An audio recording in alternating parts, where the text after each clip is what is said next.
खैर मकदम है आपका समय न्यूज नेटवर्क में और आप देख रहे हैं उर्दू न्यूज चैनल आलमी समय। हालात हाजिरा के साथ हाजिर हूं मैं मुनीश आदाब। उत्तर प्रदेश में नज्म नस्क की सूरत हाल दिन ब दिन खराब होती जा रही है। बदायूं गैंग रेप के बाद बरेली और नोएडा में भी इज्तिमाई इस्मत दरी की वारदातें सामने आई हैं। वहीं रियासत में रेप जैसी घिनौनी वारदात पर भी सियासत हो रही है। इसी का नतीजा है कि राहुल गांधी मायावती के बाद रामविलास पासवान भी मुतासरा के अहले खाना से मुलाकात करने पहुंचे। यूपी में कानून का राज जैसे खत्म हो गया है। आखिर अखिलेश यादव चुप क्यों हैं? अभी तक उन्होंने बदायूं का दौरा क्यों नहीं किया? आम आदमी जाए तो कहां जाए? हालात हाजिरा में आज हम इसी मौजू पर बात करेंगे। इसके अलावा बात करेंगे हार के बाद कांग्रेस में मचे खलफिशार की। कांग्रेस लीडर और रुकने पार्लियामेंट मौलाना असरारुल हक ने एक अंग्रेजी अखबार को दिए गए इंटरव्यू में इंतखाबात से पहले शाह इमाम से सोनिया की मुलाकात पर सवाल उठाए हैं और कहा है कि वोटरों में इससे गलत पैगाम गया है। हालांकि असरार साहब ने ऐसे किसी बयान से इंकार किया है। वहीं शाह इमाम पर कांग्रेस लीडर दिग्विजय सिंह के बयान से भी बवाल मचा हुआ है। ये कांग्रेस की हार की बौखलाहट है या फिर असरारुल हक और दिग्विजय सिंह की बातों में कुछ सच्चाई है? इन मौजूआत पर बात करने के लिए हमारे साथ स्टूडियो में मौजूद हैं सीनियर सहाफी जनाब सिराज नकवी साहब, जबकि फोन लाइन पर हमारे साथ कुछ और मेहमान होंगे। तो आइए शुरू करते हैं अपना खास प्रोग्राम हालात हाजिरा।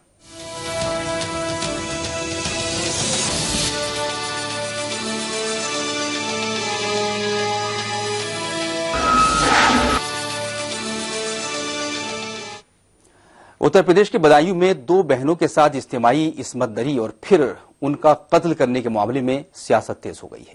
इस इशू पर अब मरकज ने भी हरकत शुरू कर दी है। वजारत दाखिला ने सख्त रवैया अपनाते हुए यूपी सरकार को खत लिखकर पूछा है कि इस गैंग रेप और कत्ल के मामले में SC/SC एक्ट के तहत मामला क्यों दर्ज नहीं किया गया। इस बीच जराये के हवाले से खबर आ रही है कि वजीर आला अखिलेश यादव ने बदायूं रेप मामले पर रियासत के गवर्नर BL जोशी को रिपोर्ट सौंप दी है।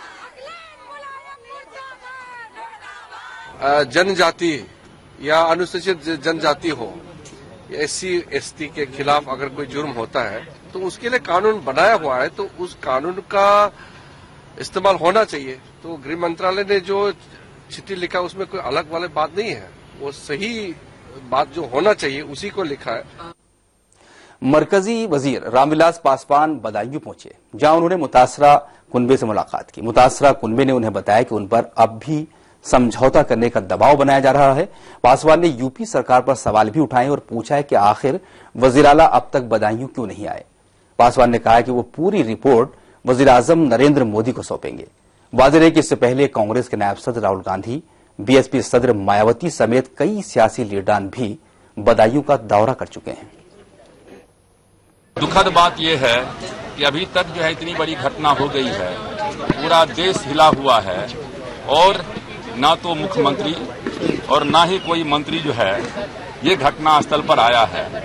इसका मतलब है कि या तो पब्लिक से डरे हुए हैं या वो मुजरिम को बचाने की कोशिश कर रहे हैं। उधर इस गैंग रेप की वारदात और रियासत में खवातीन के खिलाफ बढ़ते जराइम पर BJP की खवातीन विंग की कारकुनान ने यूपी सेक्रेटेरिएट के बाहर मुजाहरा किया। बदायूं मामले को लेकर खवातीन में गुस्सा है और ये मुजाहरा किया गया। पुलिस ने वाटर कैनन का इस्तेमाल करके भीड़ पर काबू पाने की कोशिश की। उनके साथ पार्टी की खातून रुकने पार्लियामेंट भी मौजूद थी।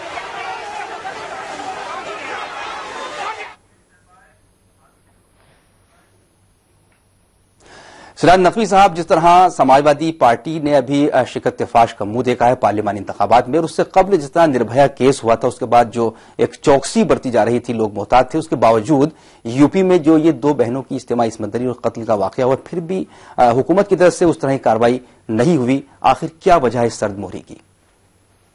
देखिए, इसकी वजह क्या है ये तो खुद हुकूमत ही इसका बेहतर जवाब दे सकती है, लेकिन बहरहाल इसमें कोई शक नहीं कि बेहद अफसोसनाक वाकया और हुकूमत को इस पर जितनी जिम्मेदारी का सबूत देना चाहिए था वो नहीं दिया गया।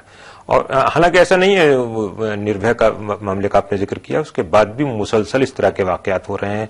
दिल्ली में हुए, दूसरी रियासतों में हुए, यूपी में हुए हैं और ये जो वाकया है ये इंतहाई दर्जे का अफसोसनाक वाकया है और इस बात का सबूत है कि मुजरिमों के दिमाग से, दिल से कानून का खौफ निकल चुका है। ये सूरत हाल क्यों है, किस लिए है और हुकूमत इसमें कितनी जिम्मेदार है, ये जाहिर है कि इसे बताने की जरूरत नहीं है। हुकूमत की जिम्मेदारी होती कि इस तरह के मामला पर सख्त नोटिस ले। और अभी तक जो कुछ हुआ है उसमें कई चीजें ऐसी हैं, कई कोताहियां हैं बहरहाल हुकूमत की कि जो नहीं होनी चाहिए थी। और ऐसे मामलों में जितना हुकूमत को आगे बढ़कर और बहुत जिम्मेदारी का सबूत देना चाहिए था, शायद उतना हुकूमत ने नहीं दिया। बावजूद इसके कि 5 मुलजिमान इसमें पकड़े गए हैं, लेकिन डिस्ट्रिक्ट एडमिनिस्ट्रेशन में किसके खिलाफ क्या कार्रवाई की गई इस मामले में, क्योंकि थाना भी मुलव्विस था एक तरह से, थाने वालों ने या जो मुतल्लिका अफसरान हैं उन्होंने कितने फालियत का मुजाहरा किया ये देखने की बात है। और फिर अभी सीबीआई जांच की बात, इस मामले में मरकजी हुकूमत को फौरी तौर पर ऐलान करना चाहिए, क्योंकि वजीर आला ने अपने तौर पर यह कह दिया था कि वो सीबीआई जांच के लिए रजामंद है। तो सीबीआई जांच अभी तक क्यों शुरू नहीं हुई है, ये इसका जवाब मरकजी हुकूमत को बहरहाल देना है। लेकिन इसमें कोई शक नहीं कि इस तरह के वाकयात को रोकने में पुलिस इंतजामिया नाकाम हो रही है लगातार, और ये वाकयात मुसलसल बढ़ रहे हैं जो बेहद तशवीशनाक है। लखनऊ से BJP spokes person Manoj Mishra हमारे साथ फोन लाइन पर हैं। मनोज मिश्रा साहब, जिस तरह सिराज नकवी साहब अभी कह रहे थे कि वजीर आला अखिलेश यादव ने सीबीआई जांच की सिफारिश की है, लेकिन मरकज की तरफ से अभी ऐसा कोई कदम नहीं उठाया गया है, गेंद शायद मरकज के पाले में चली गई है। ये आप केवल बदायूं वाले मामले की बात कर रहे हैं, मेरा गला खराब है, क्षमा करिएगा। जी जी जी केवल जी, शायद फोन लाइन पर आप देर से हमारे साथ जुड़े हैं। हम बदायूं गैंग रेप केस पर बात कर रहे हैं, जिसमें सियासत भी शुरू हो गई है। मनोज साहब, इल्जाम लगाए जा रहे हैं, लेकिन अभी सिराज नकवी साहब जो हमारे स्टूडियो में मौजूद हैं वो ये कह रहे थे कि अखिलेश यादव जो उत्तर प्रदेश के वजीर आला हैं, चीफ मिनिस्टर, उन्होंने कहा है कि सीबीआई जांच होनी चाहिए, तो सेंटर क्या कदम अब उठाएगा? देखिए, सीबीआई जांच की बात तो उन्होंने अपने गेम पाले से डाली जी। बात है कि कानून व्यवस्था निर्देश करना चाहिए। आज की घटना में बता रहा हूँ, इटावा जिले के अजीतमल थाने में बाबापुर गांव में एक 13 साल की बालिका अमृतलाल कुशवाहा की बेटी परसों गायब हुई, उसकी हत्या कर दी गई। आज परिवारीजन और भारतीय जनता पार्टी के कार्यकर्ता इस समय बाबापुर में जाम लगाए हुए हैं और बालिका के साथ यह आशंका है कि बलात्कार किया गया है। ये घटनाएं बदायूं के बाद भी उत्तर प्रदेश में लगभग 20 घटनाएं हो चुकी हैं। जी जी। तो कुल मिला के ये है क्या 20 बार सीबीआई जांच कराएंगे? कहने का मतलब ये है कि सीधा सीधा इस बात पर क्यों फोकस नहीं हो रहा है कि बलात्कार की इतनी घटनाएं उत्तर प्रदेश में क्यों हो रही है, कौन जिम्मेदार है? सच बात यह है कि जब मुलायम सिंह जी ने कहा था कि लड़कों से गलतियां हो जाती हैं, तो जिम्मेदारी भी उन पर फिक्स होती है, क्योंकि लड़कों ने उनसे प्रेरणा ली है। ये प्रेरणा के लिए जिम्मेदार है ये लोग। इनका इस तरह के शब्द और इनके नेताओं ने इस तरह से बचाव किया था कि मुलायम सिंह जी ठीक कह रहे हैं, और ये कहा कि इस पर फांसी नहीं होनी चाहिए। अगर फांसी 2-4 लोगों की हो जाती तो आप ही समझ लीजिए ये मामला अब तक हल हो गया होता, लोग डर गए होते। तो सच बात ये कि कानून व्यवस्था जो है हर हाल में नियंत्रित होनी चाहिए। एक केस में आप सीबीआई जांच करा देंगे, रोज 5-10 बलात्कार हो गए। बिल्कुल। मिश्रा जी इस वक्त फोन लाइन पर हमारे साथ समाजवादी पार्टी के लीडर रविदास मल्होत्रा साहब हैं, और उनसे पूछते हैं। रविदास मल्होत्रा साहब, मिश्रा जी कह रहे थे कि जिस तरह नेताजी ने बयान दिया था कि लड़कों से गलतियां हो जाती, उसके बावजूद इस तरह की वारदातें हो रही, कोई कदम नहीं उठाया जा रहा सरकार की तरफ से, क्या कहना है आपका? देखिए, सरकार जो है वो बलात्कार की घटनाओं को रोकने के लिए, हमारी बहनों और बेटियों की सुरक्षा के लिए पूर्ण रूप से प्रयत्नशील है। बदायूं में एक घटना हुई, उसके लिए सीबीआई जांच की मांग हुई। केंद्र सरकार से प्रदेश की सरकार ने सीबीआई जांच की सिफारिश कर दी। हम लोग लगातार गंभीर हैं और हमारी बेटियों की और बहनों की सुरक्षा करने के लिए हर कड़े से कड़ी कार्रवाई करने के लिए अधिकारियों को निर्देश दे दिए गए हैं। जो भी बदायूं में रेप केस हुआ उसको फास्ट ट्रैक कोर्ट में उसका केस भेज दिया गया है। बहुत जल्दी ही उस केस की लगातार रोज सुनवाई होगी और जो भी बलात्कार के आरोपी हैं उन लोगों को फांसी होगी। और हम लोग ये चाहते हैं कि बलात्कार के आरोपियों को कड़े से कड़ा दंड मिले, उनको दंड ऐसा मिले कि उनको देख करके फिर किसी की हिम्मत ना हो बहन और बेटी के मिश्रा जी करने का दुस्साहस कर पाए। बिल्कुल बिल्कुल। रविदास जी, मिश्रा जी आपकी बात सुन रहे हैं, उनसे रिएक्शन जान लेते हैं कि ये जो बात कही है अभी रविदास साहब ने। मिश्रा जी, क्या आप कहेंगे कि उन्होंने कहा कि पूरी जिम्मेदारी से सरकार काम कर रही है, भेज दिया गया है, सीबीआई की सिफारिश, सीबीआई जांच के लिए सिफारिश भेज दी गई है। मनोज मिश्रा साहब, उनसे ये पूछिएगा रविदास जी से जी कि उसके बाद लगभग 20 बलात्कार हो गए। जी जी जी। अगर पुलिस की कार्रवाई प्रभावी है, सरकार अगर कानून व्यवस्था पर गंभीर काम कर रही है, बालिकाओं के बलात्कार को रोकने की गंभीर प्रयास कर रही है, तो ये बलात्कार कैसे हो रहे हैं? आज की घटना मैंने अभी आपको बताई। जी बिल्कुल बिल्कुल। इटावा जिले के अजीतमल थाने में बाबरपुर में अमृतलाल कुशवाहा की बेटी की परसों अपहरण हुआ। पुलिस के पास वो लोग गुहार लगाते थे, पुलिस ने कोई सुनवाई नहीं करी और आज उसकी लाश बरामद हुई है। आशंका ये व्यक्त की जा रही है उस बालिका का अपहरण किया गया, 13 साल की है, उसके साथ बलात्कार हुए। ये बताइए, उसके बाद लगभग 20 बलात्कार हो गए बदायूं के बाद। हाँ बिल्कुल। मनोज मिश्रा साहब, ये बात रविदास साहब से पूछ लेते हैं। रविदास साहब, सुन रहे थे आप मनोज मिश्रा साहब को कि उसके बाद भी 20 वारदातें हुई हैं और बहुत सी वारदातें ऐसी हैं जो रजिस्टर्ड नहीं हुई हैं। कहां सरकार काम कर रही है? देखिए, जो भी हमारी बहन और बेटियों के साथ दुराचार या रेप की ऐसी घटनाएं हुई हैं, उसके लिए हम लोग कड़ी से कड़ी कार्रवाई कराने के लिए प्रयासरत हैं। जितने भी बलात्कार के आरोपी हैं वो सब गिरफ्तार होंगे। जो भी दोषी लोग हों, चाहे वो बलात्कार के आरोपी हों, चाहे पुलिस के अधिकारी हों, चाहे पुलिस के कर्मी हों, सब लोगों के खिलाफ कार्रवाई होगी। हम लोग ये चाहते हैं कि इतनी कड़ी कार्रवाई हो कि उसको देख करके फिर किसी की हिम्मत ना होने पाए कि हमारी बहन और बेटी की ओर कोई गलत निगाह से कोई दुराचार करने की हिम्मत भी कर पाए। हम लोगों ने इसीलिए जो भी घटनाएं हुई हैं। रविदास जी, यहाँ एक छोटा सा सवाल और पूछेंगे आपसे, वक्त कम है। आप ये बताइए, तमाम नेता वहां पहुंच रहे हैं, राहुल गांधी, रामविलास पासवान, मायावती, लेकिन अखिलेश यादव क्यों नहीं गए अभी तक वहां पर? देखिए, हम लोग जो हैं वो कार्रवाई करवा रहे हैं। आज जो है वो बदायूं में जो रेप कांड हुआ था उसकी सीबीआई की जांच दे दी गई है। हम लोग ये चाहते हैं कि प्रशासन के ऊपर कड़ी से कड़ी कार्रवाई हो और उस कार्रवाइयों को देख करके लोगों को इस बात का एहसास हो कि प्रदेश सरकार बलात्कार के आरोपियों के खिलाफ उसका कड़ा रुख है। चाहे कोई भी दोषी होगा उसको दंड मिलेगा। जी जी, ये बात तो आप बार बार दोहरा रहे हैं कि जो भी दोषी होगा दंड मिलेगा। मनोज मिश्रा साहब आपसे कुछ सवाल करना चाह रहे हैं। रविदास मल्होत्रा साहब, मनोज मिश्रा कुछ सवाल पूछना चाह रहे हैं आपसे, सुनिएगा। जो अभी आपने पूछा था लगभग एक कि अखिलेश यादव जी, मुलायम सिंह जी, शिवपाल जी बार बालाओं के डांस देखने के लिए, फिल्मी हीरोइनों का डांस देखने के लिए हेलीकॉप्टर का बैलगाड़ी की तरह इस्तेमाल करते हैं, लेकिन अभी तक इन्हें ये मौका क्यों नहीं मिला कि ये बदायूं क्यों नहीं गए? इस बात का जवाब इनके पास है कि इन्होंने क्या कार्रवाई ऐसी करी है जो संदेश चला जाता उत्तर प्रदेश में। बदायूं घटना रोकी, पूरा प्रदेश हल्कान क्यों है? लोग अपनी बालिकाओं को उत्तर प्रदेश से बाहर क्यों बुलाना चाह रहे हैं? क्यों आप नहीं रोक पा रहे हैं? आखिर ये जिम्मेदारी किसकी है? आप कानून व्यवस्था के लिए जिम्मेदार व्यक्ति हैं, तो आप इतनी बुरी तरह से फेल क्यों हैं? आपने कोई गंभीर एक्शन क्यों नहीं लिया इन घटनाओं पर? जी हाँ, मल्होत्रा साहब को जवाब देंगे आप? देखिए, मैंने पहले आपसे स्पष्ट किया कि इससे पहले भी जो भी बलात्कार की घटनाएं हुई हैं उन सब घटनाओं में सब आरोपियों को गिरफ्तार करके उन पर कड़ी से कड़ी कार्रवाई करी गई है। और जो भी घटनाएं हुई हैं हम लोग चाहते हैं कि इसमें कोई राजनीतिक बात नहीं है, इसमें किसी को दोष मानने की बात नहीं है। रविदास मल्होत्रा साहब और मनोज मिश्रा साहब, आप लोगों का बहुत बहुत शुक्रिया। दिल तो चाहता था कि इस बात को आगे बढ़ा जाए, लेकिन वक्त इजाजत नहीं दे रहा। मल्होत्रा साहब और मिश्रा जी, आपका बहुत बहुत शुक्रिया, आप हमारे साथ इस मौजू में शामिल हुए। सिराज नकवी साहब, आपने सुने दोनों लीडरान के बयान।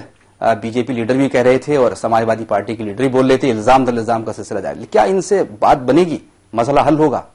नहीं, देखिए, असल मसला ही यह है कि हम इस तरह के वाकयात पर मसला हल क्या होगा, ये तो मसला और बढ़ता है। सियासी पार्टियां सियासत करने लगती हैं। ये इतना संगीन मामला है कि जिस पर सियासत नहीं की जानी चाहिए। समाजवादी पार्टी की सरकार है और उसमें अगर इस तरह के वाकयात हुए तब भी बुरे हैं। कांग्रेस की सरकार होती तब भी बुरे थे, बीजेपी की सरकार होती तब भी बुरे थे। जो बुराई है वो बुराई है। इसे आप इस ऐनक से नहीं देख सकते क्योंकि समाजवादी पार्टी की सरकार में हुआ, क्योंकि ये कांग्रेस की, क्योंकि बीजेपी की सरकार में। अभी राजस्थान में वाकयात हुए इसी तरह के, 1-2 दिन पहले की बात है गालिबन। जी जी। तो अब अगर राजस्थान में हुए तो क्या हम ये कहते हैं कि साहब वहां पर ठीक हुए? नहीं, वहां पर भी गलत थे। यूपी में हो रहा है, यहाँ पर भी गलत है। बिल्कुल, हर जगह हुकूमत, किसी भी रियासत में इस तरह की वारदातें होती हैं, इस तरह के वाकयात को कंडम किया जाना चाहिए, बिल्कुल उनकी मजम्मत की जानी चाहिए और ये शर्मनाक वाकयात हैं। मौलाना असारुल हक कासमी साहब के हवाले से एक बयान टाइम्स ऑफ इंडिया में छपा है, जिसमें उन्होंने कहा है कि सोनिया गांधी की शाही इमाम से जो मुलाकात हुई थी इलेक्शन से पहले, उससे गलत मैसेज वोटरों में गया था। इस पर बवाल मचा हुआ है। हालांकि असरार साहब ने कहा कि उन्होंने ऐसा कुछ नहीं कहा है। इस पर लौटेंगे एक छोटे से वक्फे के बाद।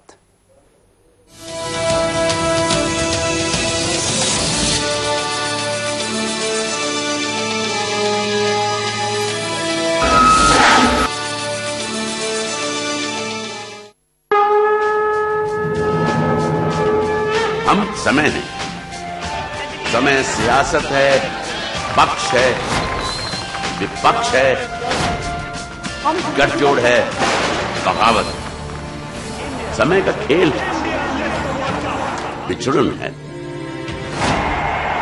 मेल है।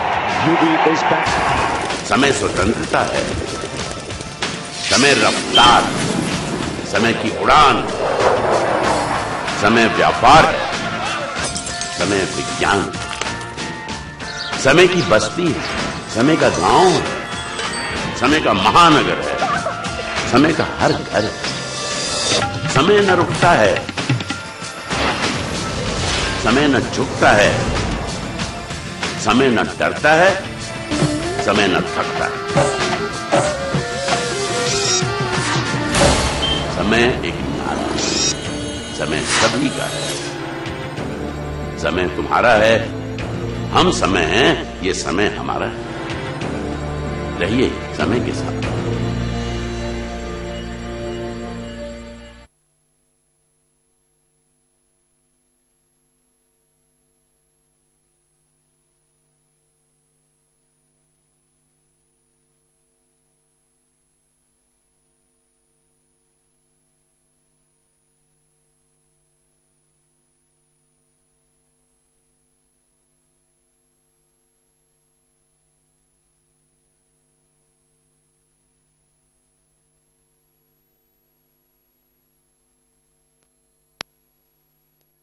मसाई आपकी जबान, खबरों की समझ, इंसाफ का कारवां।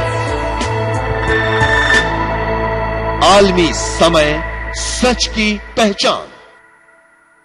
अदालत मुंह से बोलेगा, हर मुजरिम राज खोलेगा, साए भी उगलेंगे सुराग, कातिल होगा बेनकाब जब होगी तहकीक। देखिए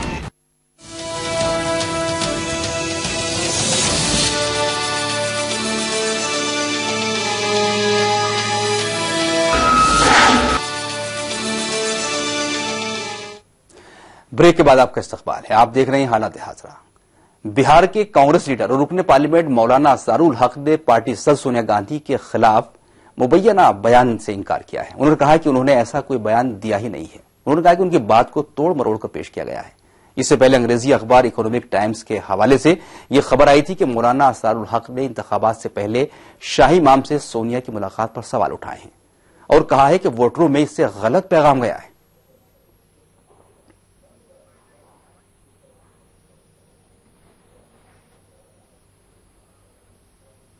मैंने इस तरह का कोई बयान नहीं दिया, बल्कि एक अखबार के एक नुमाइंदे ने मुझसे कुछ सवालात किए बहुत सब चीजों पर। उसमें एक सवाल ये भी किया था कि आप ये बताइए कि सोनिया जी ने जो मुलाकात की थी इमाम बुखारी से, ये सही है या गलत। तो मैंने कहा कि देखो भाई, सही और गलत का फैसला मैं नहीं करता, ये फैसला लीडरशिप करती है। लीडरशिप ने जो फैसला किया उन्होंने किया, इसलिए मुझसे ये बात पूछने का कोई मतलब नहीं कि ये फैसला सही है या गलत है। तो ये जो बयान को लेकर विवाद खड़ा किया जा रहा है, क्योंकि आप कांग्रेस के दूसरी बार चुने गए सांसद हैं, किशनगंज से चुने गए हैं, तो ये जो बयान है इसको आप कैसे देखते हैं? ये बयान क्यों छपा? ये मैं समझता हूं कि इसको तोड़ मरोड़ करके छापा गया है। लेकिन मैं अब भी ये कह रहा हूं कि अगर अव्वल तो मुझको कांग्रेस से कोई नाराजगी नहीं है, कांग्रेस से कोई मेरा इख्तलाफ नहीं है, अपने लीडरशिप से कोई इख्तलाफ मेरा नहीं है। और अगर कोई चीज ऐसी मुझको मिलती तो मैं मीडिया में नहीं कहता, बल्कि जाके मैं मिल के कहता।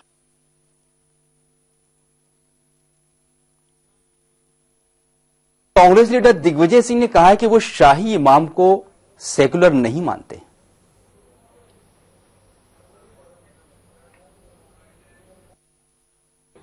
इमाम बुखारी साहब को एक सांप्रदायिक विचारधारा का व्यक्ति मानता हूं, क्योंकि उन्होंने 2004 में अटल बिहारी वाजपेयी जी के पक्ष में फतवा भी दिया था।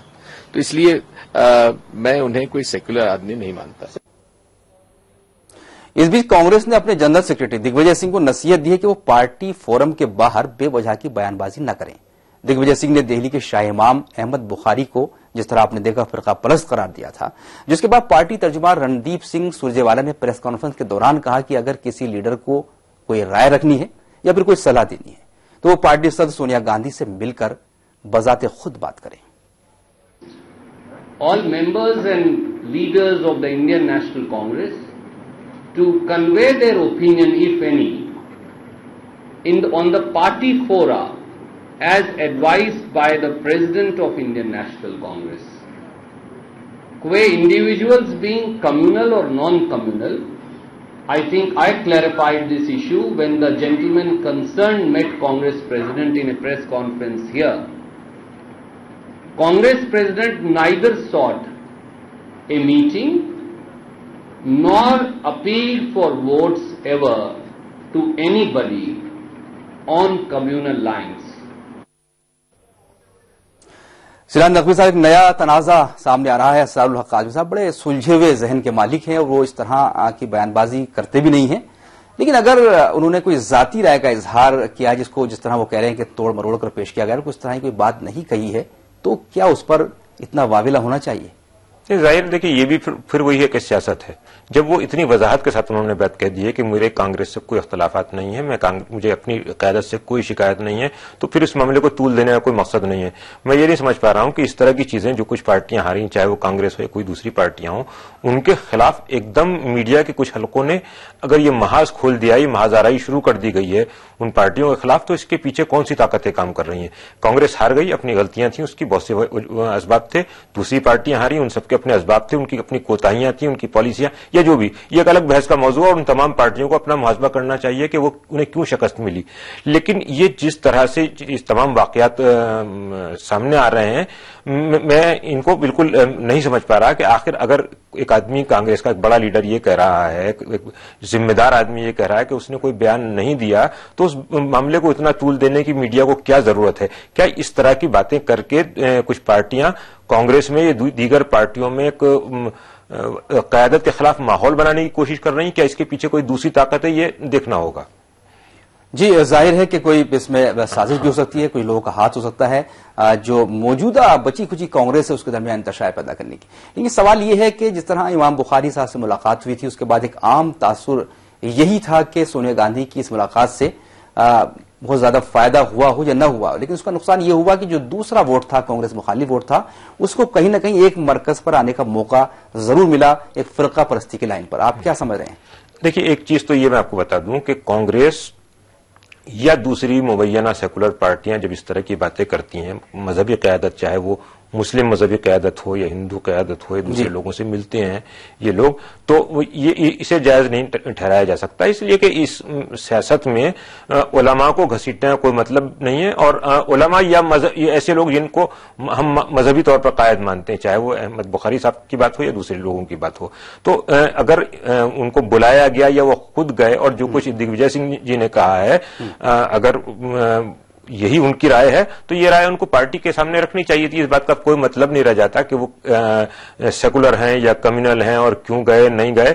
आपकी पार्टी ने उनको बुलाया या वो खुद गए तो उनसे पार्टी सदर मिली, ये बात सबके सामने, सारी दुनिया के सामने है। तो मैं ये मानता हूं कि तमाम इस तरह के लोग, चाहे वो बुखारी साहब हों या दीगर इसी तरह की शख्सियात हों, उनके और सियासी पार्टियों के दरमियान इलेक्शन के मौके पर खासतौर पे इस तरह के राब्ते जो हैं वो माहौल को कोई बहुत अच्छा नहीं करते, और उनसे कोई सियासी फायदा हो या ना हो, लेकिन एक पार्टियों को परेशानी का सामना जरूर करना पड़ता है। जैसे कि कहा जा रहा है कि वोटों का पोलराइजेशन हुआ, तो इस तरह का पोलराइजेशन कोई भी या वोटों की सबबंदी सियासी एतबार से हो सकता है किसी पार्टी को कभी फायदा पहुंचा ले, लेकिन मजमूई तौर पर ये चीजें सियासत के लिए खतरनाक हैं।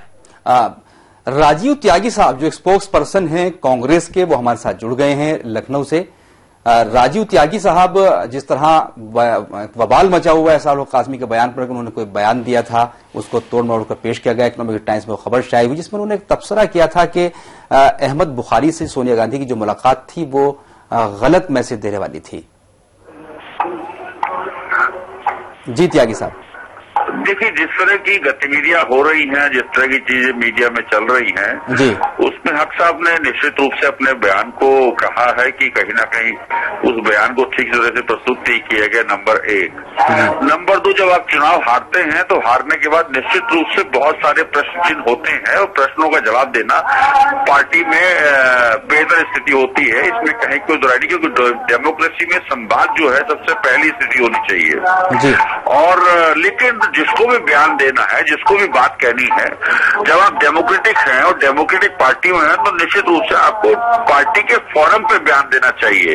ऐसा नहीं कि आप बयान कहीं भी मीडिया में दे दें या बयान को फिर कहीं भी आप स्थिति कैसी क्रिएट कर दें जिससे कि और वर्कर्स का हौसला भी पस्त हो या किसी और व्यक्ति को इससे हवा मिले कि कोई स्टोरी ऐसी चलाए जिससे कि पार्टी को दिक्कत हो। तो मेरा कहना यही है कि जिसको भी बयान देना, जिसको भी बात करनी है, कांग्रेस पार्टी डेमोक्रेटिक पार्टी है और 1885 से डेमोक्रेटिक पार्टी होने की वजह से इतना लंबा चल भी पाई है।